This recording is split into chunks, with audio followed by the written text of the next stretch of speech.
আসসালামু আলাইকুম প্রিয় ভিউয়ার্সরা। শুক্রবার রান্না করে নিচ্ছি ইলিশের ঝোল। এভাবে আমরা রান্না করছি মাছটা না ভেজে, যাতে ওমেগা 3 ফ্যাটি অ্যাসিডটা ঠিক থাকে। একটু ঝোল ঝোল রেখেছি। এখানে প্রায়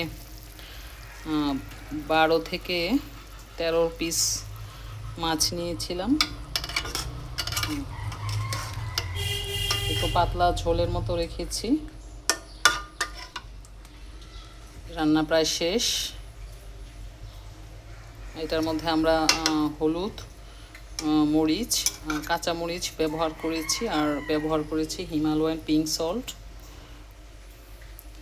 ইলিশ মাছ আমাদের জন্য, আমাদের হার্টের জন্য, ব্রেনের জন্য খুবই ভালো। এতে ওমেগা 3 ফ্যাটি অ্যাসিড থাকে, এবং এটাকে আমরা ওভার ফ্রাই না করে যদি এভাবে ঝোলের মতো রান্না করি, তাহলে এটার যে খাদ্যমান, পুষ্টিগুণ ঠিক থাকবে। এবং ইলিশ মাছের ক্যালোরি কিন্তু বেশ ভালো পরিমাণ ক্যালোরি আছে।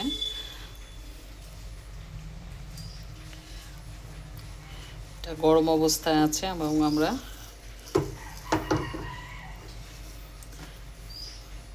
এই অবস্থায় এটাকে রেখে দেব। এই যে ইলিশ মাছের যে এক্সট্রা তেলটা বেরিয়েছে, এটা যেটা আমাদের শরীরের জন্য খুবই উপকারী, এবং ব্রেনের জন্য প্লাস হৃদরোগী যারা, তাদের জন্য খুব ভালো। অবশ্যই যারা হেলদি লাইফস্টাইল মেনটেন করছেন তাদের জন্য। ধন্যবাদ সবাই।